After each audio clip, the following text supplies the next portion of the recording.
Owner அம்மா வந்து hero துரத்தும் ஸ்டீவன் ஸ்டாவை, நீ ஓடாத நீ துரத்தாத அப்படின்ற எல்லா கும்பலாம் நின்றுப்பாங்க, நீ வாடா சண்டைக்கு அப்படின்னு கூட அவள ஒரு பூத்தொட்டி வேற ஒரு தலையில போட்டு தலையில அம்மா போட்டு தரப்புல நன்றுவாப்புல மூஞ்ச கை வச்சா அந்த பில்டிங் உடையிறது.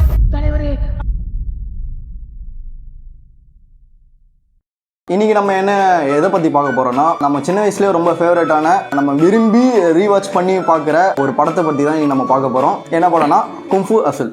Kung fu Hustle. என்னடி சொல்ற? நீ என்ன சொல்ற? Kung fu Hustle. நீ முதல்ல இப்படி சொல்றது தப்பு. சிரிப்பு தான் உங்களை பார்த்தா வருது, உங்களை பேசினாலே சிரிப்பு வருது. குங்ஃபூ ஹஸ்டல் இந்த படத்தை பத்தி சொல்லலாம்னா சிம்பிள் கதை கூட சொல்ல ஜஸ்ட் காமெடி ஃபிலிம். அது நான் ரொம்ப சீரியஸா பார்த்துட்டு இருந்தேன். அதெல்லாம் வந்து இப்போ ரீசெண்டா ரீவாட்ச் பண்ணலாம் அப்படின்னு சொல்லிட்டு பார்க்கும்போது தான் தெரியுது காமெடி படத்தை நம்ம அவ்வளோ சீரியஸா உட்காந்து பார்த்துருக்கோம் அப்பெல்லாம் அப்படின்னு சொல்லிட்டு. சிம்பிள் ஸ்டோரி என்னன்னா வந்து சின்ன வயசுல வந்து இந்த பையனுக்குள்ள ஏதோ இருக்குன்னு சொல்லிட்டு ஒரு புக் ஒருத்தர் கொடுத்து ஏமாத்திட்டு போறாரா இல்ல உண்மையா சொல்லி கொடுத்துட்டு போறான்னு தெரியல. உனக்குள்ள ஏதோ இருக்கு, லட்சத்துல ஒருத்தருக்கோ கோடியில் ஒருத்தருக்கு தான் இருக்கும், இது வந்து உனக்கு தான் செட் ஆகும் அப்படின்னு சொல்லிட்டு அந்த புக்கில் இருக்க கலையெல்லாம் கத்துக்கோ அப்படின்னு சொல்லிட்டு ஒரு புக்கை கொடுத்துட்டு காசு வாங்கிட்டு போவாரு. அந்த புக்கில் இருக்கலாம் உண்மை நம்பிட்டு அந்த பையன் வந்து ட்ரை பண்ணுவான். ஏண்டா எங்களை இன்னமுமாடா நம்பிக்கிட்டு இருக்க? ஒரு இடத்துல செட் ஆகாது அவனுக்கு. அதுக்கப்புறம் வந்து ஒரு கேங் கூட சேரணும் அப்படின்னு சொல்லிட்டு சில விஷயம் பண்ணுவாரு. அதுக்கப்புறம் அந்த கேங்னால இவருக்கு பிடிச்சவங்களுக்கு கெட்டது நடக்கும்போது கேங்கை ஏற்று நிற்பாரு. ஸ்டோரின்னு பார்த்தா இவ்வளவுதான், இதுக்கு மேல பெருசா எதுவும் இருக்காது. இந்த இதுல காமெடிஸ் தான் இதுல வந்து ரொம்ப அதிகமா இருக்கும். ஸ்டோரி வந்து நார்மலா இருந்தாலும் காமெடிஸ் வந்து அதை வந்து வேற லெவல்ல டெலிவரி பண்ணிருப்பாங்க. இல்ல இந்த படம் வந்து நமக்கு ஞாபகம் இருக்கிறதே வந்து காமெடிஸ்னால மட்டும்தான் வந்து. ஆமா, அதுக்கு முக்கியமான காரணம் தமிழ் டப்பிங் தான். நம்ம ஊரில் வந்து அப்போ பண்ண எல்லா தமிழ் டப்பிங்கும் சரி, நிறைய படம் வந்து தமிழ் டப்பிங்கில் சூப்பராக பண்ணியிருப்பாங்க. தமிழ் டப்பிங்கை பொறுத்த வரைக்கும் அப்போலாம் கதை கேட்க ரெடியாடா குடுக்கல சுட்டே அட குண்டு பல்லு புடிங்க கல்யாணம் மட்டும் பயிர் பண்ணி குலாப் ஜாமுன் வெளியே போடா. ஒன்னாலதான்டா எல்லாம். உங்களுக்கு எப்படி இருக்கு?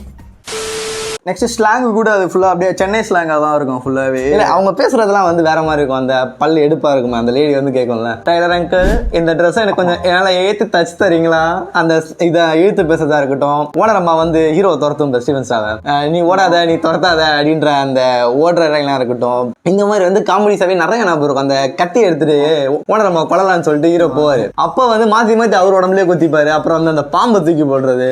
ஆமா, அது அந்த ஃப்ரெண்டுக்கு வந்து அதுதான் அந்த காமெடின்ற ஒரு விஷயம் வந்து அந்த படத்தில் வந்து ரொம்ப சூப்பராக ஹேண்டில் பண்ணியிருப்பாங்க. இதுக்கு வந்து என்னன்னா ஸ்டீஃபன் ஸ்டார் வந்து அவர் சின்ன வயசில் பார்த்த மூவிஸோட ரெஃபரன்ஸாக இருக்கட்டும், அவர் வந்து அவங்க கல்ச்சரில் இருந்த நிறைய விஷயத்த வந்து எடுத்து கொஞ்சம் கலாய்க்கிற மாதிரி எடுத்த படம் தான் இது. அவர் கலாய்க்க எடுத்தாருன்றதே நமக்கு இப்போதான் புரியுது. நம்மலாம் அப்போ வந்து ரொம்ப சீரியஸாக வேற மாதிரி படம் தான் அப்படின்ற மாதிரி உட்காந்து பார்த்துட்டு இருந்தோம். ஏன்னா நம்ம அப்போ வந்து ஃபைட் சீக்வன்ஸ்லாம் வந்து அந்த படத்தில் வந்து கொஞ்சம் வேற லெவலில் இருக்கும். அவங்க எடுத்த விதமே கம் டு ஃபைட்ன்ற போது அந்த படத்தில் வந்து ஃபைட் சீன்ஸ்லாம் வந்து ரொம்ப இன்ட்ரெஸ்டிங்காக போகும். எனக்கு வந்து அந்த 3 பேரும் அந்த ஏதோ ஒரு இன்ஸ்ட்ருமெண்ட் வச்சு வாசிட்டு இருப்பாங்களா, அது என்ன? ஆமா, அது மியூசிக் இன்ஸ்ட்ருமெண்ட் தான். அது இப்படி பண்ணா வந்து கத்தி போகும். புல்லட் என்ன இன்ஸ்ட்ருமெண்ட் எனக்கு தெரியல, உங்களுக்கு தெரிஞ்ச கீழே கமெண்ட் பண்ணுங்க.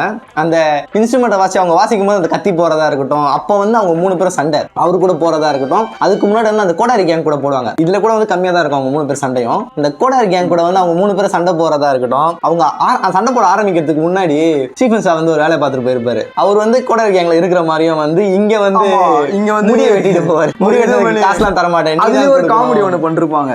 எல்லா கும்பலாம் நின்றுப்பாங்க, நீ வாடா சண்டைக்கு அப்படின்னு கூட அவள நீ உட்காரு அப்படின்னு குளமா இருக்க நீதான் வாடா அவரு கீழே உட்காந்து உடம்புலாம் வந்து அவனுக்கு சேர்ல உட்காந்துருப்பாரு ஒருத்தர். குள்ளமா இருக்க நீதான் வாடா ஹைட்டா இருப்பாரு அவரு. அப்புறம் சோடா புட்டி நீ வாடா ஆம்ச தூக்கிடுவான். அப்புறம் இங்க சண்டை போறதுக்கு யாரு சின்ன பையனை கூடுவாங்க, அவனே ஆம்ச வந்து வருவான்.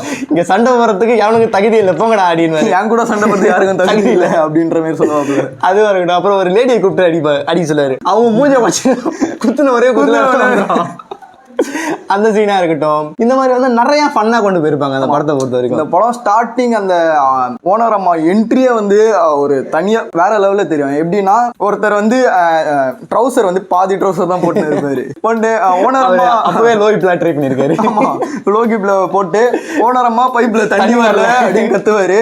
அப்ப வந்து அந்த ஜன்னல் வந்து மூடி கதவு வழியா வெளியே வரும். அதை ஃபாஸ்டா நடந்து வருவாங்க. வந்து ஒருத்தர் பத்தியும் அப்படியே சொல்லினே இருப்பாங்க. ஆக்சுவலா அவங்க வந்து இந்த படத்துல எப்படி நடிக்க ஆரம்பிச்சாங்கன்னா வந்து அவங்க வந்து இந்த படத்தில் நடிக்கிற ஐடியாவே கிடையாது அவங்களுக்கு. அவங்க வந்து இதுக்கு முன்னாடி பழைய இதுலலாம் வந்து ஸ்டன் டபுளா நடிச்சிட்டு இருந்த ஆக்டர். அவங்க கல்யாணத்துக்கு அப்புறம் அவங்க நடிக்கிறத நிப்பாட்டிட்டாங்க. இதுக்கப்புறம் வந்து அவங்க ஃப்ரெண்டை வந்து ஷூட்டிங் ஸ்பாட்ல டிராப் பண்றதுக்காக வந்திருக்காங்க. டிராப் பண்ணிட்டு வந்தவங்க என்னன்னா சிகரெட்டை பத்த வச்சுட்டு ஓரமா நின்றுட்டு இருக்காங்க. டேரக்டர் வந்து அவங்களை பார்த்திருக்காரு, ஹீரோ ஸ்டீஃபன் ஸ்டார் வந்து அவங்களை பார்த்துட்டு இவங்க சிகரெட் பிடிக்கிற ஸ்டைலே வந்து வித்தியாசமா இருந்திருக்கு. எப்படின்னா வந்து இந்த இடத்துல பிடிச்சிட்டு இந்த இடத்துல சிகரெட்டை மாத்துறது எடுக்காமலே அந்த மாதிரி ஸ்டைல பார்க்கும்போது வந்து இந்த கேரக்டர் வந்து இவங்க பண்ணதான் நல்லா இருக்கும்னு சொல்லி அவங்களை கன்வின்ஸ் பண்ணி நடிக்க வச்சது அந்த கேரக்டர். அந்த சிகரெட்டும் வந்து அப்படியே சைடா தான் இருக்குமே, ஒவ்வொரு சைடா இங்கே தான் வச்சிருப்பாங்க. அவங்க பேசும்போது வந்து வேற மாதிரி இருக்கும் டைலாக். அந்த சிகரெட்டும் அது கரெக்டா அது நிற்கும். அவங்க பேசும்போது கூட இருக்காங்க வந்து அந்த லீடரை வந்து கார்ல மிரட்டுவாங்கல்ல, அந்த 2 பேரும் அடிச்சிட்டதுக்கு அப்புறம் அவங்க எதுவுமே பேச மாட்டாங்க. கூட இருந்தவர் தான் டப்பிங் பண்ணிட்டு இருப்பாரு. அதுக்கு கூட இருக்காங்க லீடர் கேட்பாரு, நீ என்ன அவளுக்கு டப்பிங்கா இல்ல கையை சும்மா ஹெல்ப் பண்ணலான்னு அந்த மாதிரி இல்லாமா. அது வந்து ஃபன்னா இருக்கும். நம்ம அந்த சீரியஸாவும் இருக்கும் அந்த டோன்லாம். அவங்க மிரட்டிட்டு போவாங்க, ஆனா அதை ஃபன்னா டெலிவரி பண்ணிருப்பாங்க. நமக்கு காமெடின்ற ஒரு விஷயம் வந்து இந்த படத்துல நிறைய ஒர்க் ஆயிருக்கும். இந்த மாதிரி வந்து குறிப்பிட்ட ஒவ்வொரு சீனும் வந்து நம்ம காமெடிக்கு மட்டுமே இந்த சீன்ல எடுத்து சொல்லலாம் இந்த படத்தை பொறுத்த வரைக்கும். அப்புறம் கேரக்டர்ஸ்னு வந்தா அதான் ஓனரம்மா கேரக்டரா இருக்கட்டும், அப்புறம் அவங்க ஹஸ்பண்ட் கேரக்டர்லாம் வேற மாதிரி. இந்த ஸ்டார்டிங்ல வந்து இதுவா காமிச்சிருப்பாங்க, கொஞ்சம் எல்லாம் பொண்ணு கிட்ட போயிட்டு சிலிமிஷம் காட்டுறது, ஒரு பொண்ணு வீட்டுல எட்டி பார்த்துன்னு இருப்பாரு, பொண்ணுக்கும் உதவாதுன்ற மாதிரி தான் காமிச்சிட்டு இருப்பாங்க. ஓனரம்மா வந்து அடிச்சு போட்டுருவாங்க, கீழே விழுந்து ஒரு பூத்தொட்டி வேற ஒரு தலையில அம்மா. அது செம்மையாச்சு, கிட்டத்தட்ட டாம் அண்ட் ஜெர்ரி அப்படிதான் இருக்கும். ஆனா ஃபுல்லா காமெடி படம் தான் அவரு இருக்காரு, நம்ம தான் சீரியஸா பார்த்துட்டு இருந்திருக்கோம் அந்த படத்தை. அதை கரெக்டா தலையில வந்து அப்படிதான் படுத்து கிடப்பாரு. இருந்த ஒருத்தர் வந்து எழுப்பி பாப்பாரா, உயிரோட தான் இருக்கேன் நீ போன்ற மாதிரி சொல்லிடுவாரு. அந்த சீனா இருக்கட்டும். அதுக்கப்புறம் தான் வந்து அந்த கோடாரி கேங் கூட ஃபைட் ஆரம்பிக்கும் அந்த 3 பேருக்கும். இங்கதான் வந்து நிறைய விஷயத்த காமிச்சிருப்பாங்க ஒரு கேரக்டர்ஸாவே பார்க்கும்போது. கோடாரி கேங்கோட லீடர் பார்த்தனா வந்து ஒரு மாதிரி கூலா இருப்பாரு, அதே நேரத்துல வந்து எல்லாத்துக்கும் டென்ஷன் ஆயிட்டே இருப்பாரு. அவர் இன்ட்ரோல வந்து காட்டும் போதே வந்து ஒரு போலீஸ் ஸ்டேஷன்ல இருந்து ஒருத்தர் வெளியே வந்து போட்டு தள்ளுவாங்கல்ல ஒரு கேங்கோட லீடர். ஸ்டார்டிங்ல அவர் போட்டு தள்ளும் போதும் சரி, இவர் டான்ஸ் ஆடிட்டு இருப்பாரு அவங்க கேங்கோட ஒருத்தரா. ஏன்னா இவங்க எவ்வளவு மோசமானவங்க, இவங்க எப்படிப்பட்ட கேங்னு சொல்லி காட்டுறதுக்காக காமிச்சிட்டு இருப்பாங்க. அந்த கோடாரி கேங் வந்து என்னன்னா சைனீஸ்ல வந்து உண்மையிலே சுத்திட்டு இருந்த கேங் இந்த மாதிரி நீ பார்த்த. ஆனா வந்து இதை வந்து நிறைய படத்துல வந்து நிறைய மாதிரி யூஸ் பண்ணிருப்பாங்க பழைய படத்துலலாம். ஆனா வந்து இந்த படத்துல மட்டும் ரொம்ப வித்தியாசமா இருப்பாங்க கோடாரி கேங். ஏன்னா வந்து அதுல கோடாரி கேங் லீடரா இருந்தவர் என்னன்னா ஒரு டான்ஸ் மாஸ்டர். அவர் வந்து டைரக்டரோட ஃப்ரெண்ட், க்ளோஸ் ஃப்ரெண்ட். அவர் தான் வந்து கும்ஃபு ஹாஸ்டல் இது சவுடிங் ஷாக்கர்ல நடிச்சிருப்பாரு. நானே விசித்திரமான ஆளு. அவர் வந்து என்னன்னா டான்ஸ் மாஸ்டர் போது இவங்களுக்குள்ள ஏதாவது ஒரு வித்தியாசத்தை காட்டணும் அப்படின்னு யோசிக்கும் போது என்னன்னா நம்ம டான்ஸ் ஆடுற மாதிரி காட்டலாம் கோடாரி கேங்க வந்து. அதனாலதான் வந்து அந்த டான்ஸ் மூவ்ஸ்லாம் வந்து அடிக்கடி யூஸ் பண்ணிட்டு இருப்பாங்க கோடாரி கேங்கே வந்து. ஆக்சுவலி கோடாரி கேங்க பத்தி சொல்லணும், அவங்க வந்து ரொம்ப மோசமான கொடூரமானவங்க தான்.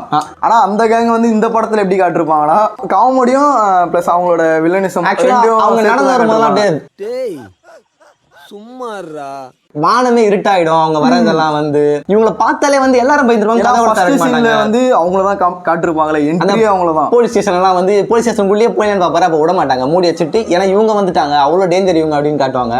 அவ்வளவு சீரியஸான விஷயம் காட்டுவாங்க அவங்க.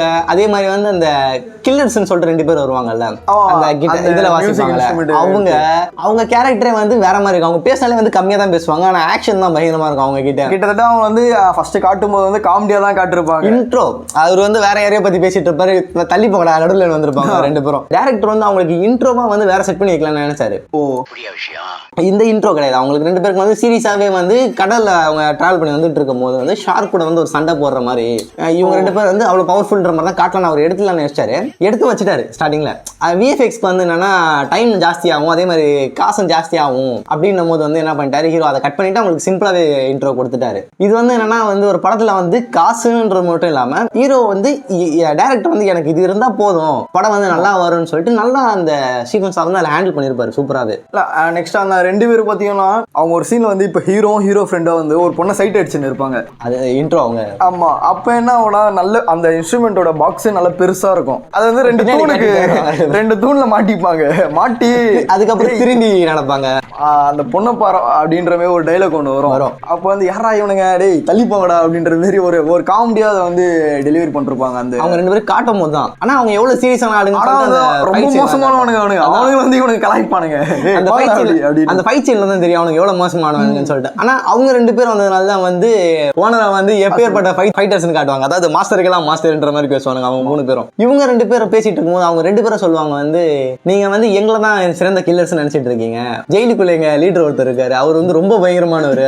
அவர் இன்ட்ரோ கொடுக்கும் போதுல இருந்து வில்லனை பத்தி பேசும் போதே வந்து ஒரு இன்ட் தான், அவர் வெளியே வந்தா ரத்த ஆறு தான் ஓடும், அதனால அவர் வெளியே விடாம வச்சிருக்காங்க அப்படின்வாங்க. அதே மாதிரி வில்லன் வந்து என்ன சொல்லுவாருன்னா, வெளியே வந்தக்கு அப்புறம் வந்து எனக்கு ஆப்போனண்டா இங்க யாருமே கிடையாது, நான் சண்டை போற அளவுக்கு ஒருத்தியா, அதனால தான் வந்து நான் வெளியே வராம உள்ளே தங்கிட்டேன் அப்படின்ற மாதிரி பேசுவாரு. ஹீரோ போயிட்டு அவர் ஜெயில இருந்து காப்பாத்த போவாரு. அந்த சீன்ல வந்து என்னன்னா ரொம்ப ரத்தமா அப்படியே ஆறா வரும், அவர் வெளியே விட்டான்ற மாதிரி ஹீரோக்கு சிங்க் ஆகிட்டே இருக்கும். ஆனா ஹீரோ வந்து எப்பேற்பட்ட பூட்டா இருந்தாலும் திறந்துருவாரு, அது அவர் ஸ்பெஷாலிட்டி. அவர் தான் போயிட்டு காப்பாத்தி கூட்டிட்டு வருவார் வில்லனை. கிட்டத்தட்ட ஹீரோ வந்து திருடன் தான் படத்துல. அவர் வந்து ஒண்ணுமே இல்லையா, வேற மாதிரி அவர் கேரக்டர். வீடு இப்ப ஹீரோட வீடு பத்தி சொல்லி ஆகணும். இப்ப ஒரு சிக்னல்ல தான் ஒரு வீடு இருக்கும். எப்படின்னா இப்போ நம்ம ஊர் சிக்னல்ல வந்து சும்மா சிக்னல் இருக்கும், ஒரு ஹாட் கலர்ல ரெட் கலர்ல வரும், அதுதான் சிக்னல் நம்ம ஊர்ல. ஆனா வந்து அவங்க ஊர்ல இப்ப சைனா ஜப்பான் போலீஸ் நிக்கிறதுக்காக ஒரு இடம் ரெடி பண்ணி வச்சிருப்பாங்க. ஆமா, அதுலதான் இவர் தங்கி இருப்பாரு. சைனால சிக்னல் வந்து எப்படின்னா நல்லா ரவுண்டா இருக்கும் சிக்னல் வரும். இல்ல இல்லையா, அது வந்து அது கீழே தான் தங்கி இருப்பாங்க, மேல இந்த ரவுண்டுக்குள்ள இருப்பாரு அவரு. அது உள்ளதான் இவரும் அவரோட ஃப்ரெண்ட்ஸும் 2 பேரும் தங்கி இருப்பாங்க. அதுதான் நெக்ஸ்ட் அடிக்கடி ஹீரோக்கு வந்து ஒரு மாதிரி இதாகும். நைட் டைம் ஆன உடனே அந்த இதுவை குத்துறது அதெல்லாம் ஒரு மாதிரி த்ரில்லிங்கா காட்டிருப்பாங்க. ஆனா அது வந்து என்னன்னா ஹீரோக்குள்ள இருக்க அதான் பவர்ஸ் வந்து பவர். அத கிளைமேக்ஸ்ல வந்து சொல்லுவார்ல, வில்ல சொல்லுவாரு, இது வந்து மனித சக்திக்கால முடியாது, இது தெய்வ சக்திக்காக மட்டும்தான் அப்படின்ற மாதிரி கான்செப்ட்.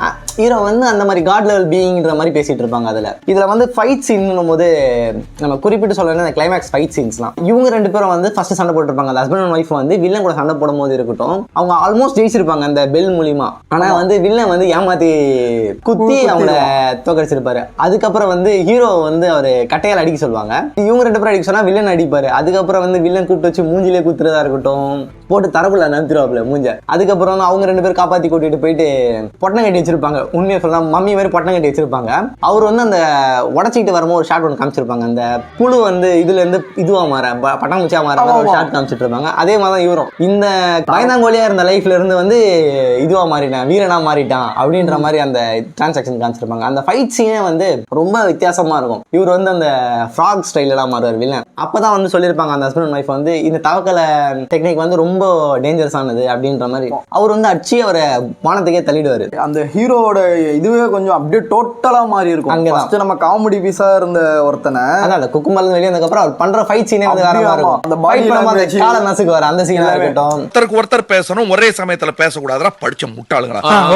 நெக்ஸ்ட் என் ஃபேவரட்னா எப்படின்னு பார்த்தா வானத்துல பரப்பாப்புல அங்க கழுகு மேல நின்று அது சூப்பரா இருக்கும் அந்த ஷாட். அவர் அதே ஷாட்டை வந்து CGI 7ல யூஸ் பண்ணிருப்பாங்க. அதை பார்த்தனா தெரியும், அந்த சின்ன பையன் வந்து போயிட்டு இருப்பான், அங்க வந்து இந்த மூஞ்சி தெரியும், CGI மூஞ்சி தெரியும், அவர் மூஞ்சி தெரியாம, புத்தா மூஞ்சி தெரியாம, இந்த மாதிரி வந்து அதான் அவரோட டைரக்ஷன் தான். அதுவும் ஆமா, ஏன்னா அவர் தான் ஆக்டர் தான், டைரக்டர் அவர் தான், ப்ரொடியூசர் அவர் தான். அதான் நல்லா யோசிச்சு பாரு, அவர் வந்து பட்ஜெட்டா இருந்தாலும் சரி, டைரக்ஷன்லயும் சரி, ஆக்டிங்லயும் சரி, அவர் சூப்பரா அந்த படத்துல ஹேண்டில் பண்ணிருக்க விஷயமா இருக்கட்டும். இதுல வந்து அந்த புத்தா ஸ்டைல வந்து அவர் கொண்டு வருவார்ல, அதுவும் வந்து என்னன்னா ஃபைட்டிங் டெக்னிக்ல வந்து உண்மையில இருக்கிற ஸ்டைல் வந்து அந்த எதிரியை வந்து கிட்ட அடிக்கிறது. ஆனா அவங்க ஃபைட்டிங் ஸ்டைல்ல இருக்கு. ஆனா அதை வந்து என்னன்னா பழைய காமிக் புக்ல நம்ம மார்வல் DC மாதிரி வந்து அவங்க ஊர்ல வந்து காமிக் புக்ல அந்த கை ஸ்டைல வந்து கொஞ்சம் ஃபேண்டசியா காட்டணும்னு சொல்லிட்டு ரொம்ப பவர்ஃபுல்லா காமிச்சிருப்பாங்க. அவர் அதை இன்ஸ்பயரா வச்சு தான் வந்து இந்த படத்துல வந்து கொஞ்சம் ரொம்ப ஃபேண்டசியா காமிச்சிருப்பாரு. கை வச்சோட அந்த பில்டிங் உடையிறது, அப்புறம் இவர் தரையோட தரையா போறது, இந்த மாதிரி சீன்ஸ் எல்லாம் இருக்கும். இந்த மாதிரி வந்து நம்ம சைல்ட்ஹுட்ல வந்து நிறைய படம் இன்ஸ்பயர் பண்ணி இருக்கு நம்மளுக்கு. இது வந்து நாங்க சைல்ட்ஹுட்ல பார்த்த எங்களோட ஃபேவரட்ஸ் மூவிஸ்ல ஒண்ணு. இதே மாதிரி வந்து உங்களோட சைல்ட்ஹுட்ஸ்ல வந்து நிறைய மூவிஸ் இந்த மாதிரி நிறைய இருக்கும். அதெல்லாம் கமெண்ட் பண்ணுங்க, நாங்க அதை பத்தியும் தனித்தனி வீடியோவா போடுறோம். கொஞ்சம் டீடைல்ஸ் தெரிஞ்சுக்கிட்டு நாங்களும் பேசுறோம் அதை பத்தி. உங்களுக்கு இந்த கும்ஃபாசல் பத்தி ஏதாச்சும் டீடைல்ஸ் தெரிஞ்சுச்சுன்னா நீங்க அதையும் கமெண்ட் பண்றீங்க. ஒழுங்கா சொல்லுங்க, மூஞ்சி ஓட்ட மாதிரி வச்சிருக்கு. இந்த வீடியோல கும்ஃபாசல் பத்தி பேசியிருந்தோம்ல, இதுல ஏதாச்சும் உங்களுக்கு ஹிடன் டீடைல்ஸ் ஏதாச்சும் ஒன்று நாங்க சொல்லாத விஷயம் உங்களுக்கு ஏதாவது தெரிஞ்சிருந்தா நீங்க கீழே கமெண்ட் பண்ணுங்க, நாங்களும் தெரிஞ்சுக்கிறோம், பாக்குற மத்தவங்களும் தெரிஞ்சுக்கிட்டோம். இதே மாதிரி வந்து நிறைய படம் நீங்களும் பார்த்துருப்பீங்க, நாங்களும் பார்த்துருக்கோம். வேற ஏதாவது படத்தை பத்தி பேசணும்னு நினைச்சீங்கன்னா வந்து கீழே கமெண்ட் பண்ணுங்க, நாங்க அடுத்த வீடியோல கொஞ்சம் தெரிஞ்சுக்கிட்டு பத்தி பேசுறோம். தேங்க்யூ.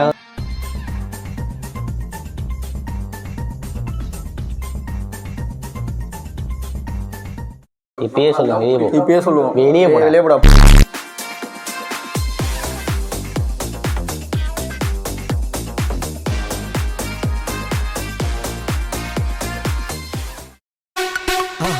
மறக்காம சர்ப்ரைஸ் பண்ணுங்க. தேங்க்யூ.